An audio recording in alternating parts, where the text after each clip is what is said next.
Up until this point, we have seen a wide array of viewpoints on the notion of habits and the way mechanicalness expresses itself in man. In the upcoming video, we will take a look at some of the thoughts that the 19th century American pragmatist William James brings to the table in relation to habit formation. You will discover some quite remarkable analogies he posits to the notion of habit.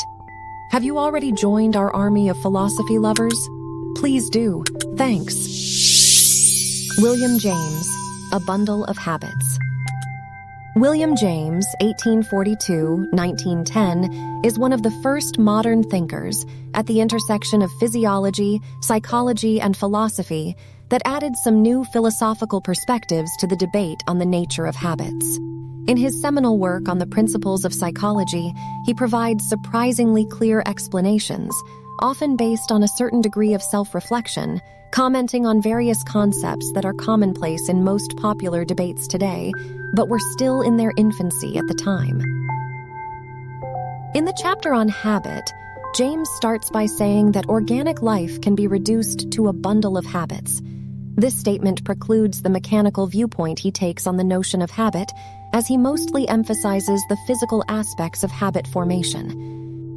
He states that the philosophy of habit is first of all a chapter in physics, rather than in physiology or psychology, and illustrates this argument with the example of how the flow of water in a river carves a particular path in concordance with the resistance of the banks. James cites, in addition, examples from French psychologist and philosopher Léon Dumont, who speaks of how a garment after being worn conforms to the body's shape better and how a lock works smoother after being used for some time. He even cites the example of how the sound of a violin improves with use in the hands of a skilled violinist.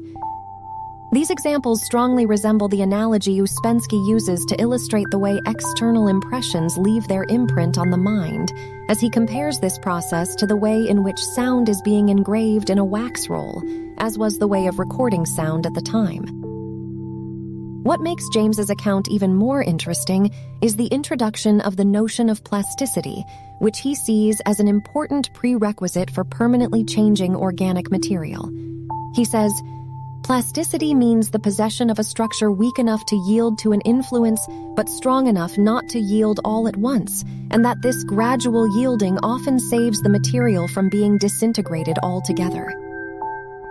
James was far ahead of his time in recognizing the brain's plasticity, as scientific neurological research has demonstrated in recent years.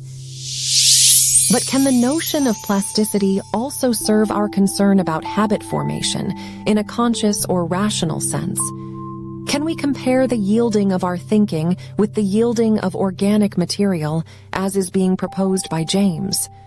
Should we be very careful not to extend the range to change our thinking beyond a certain limit, for it will otherwise blow our minds?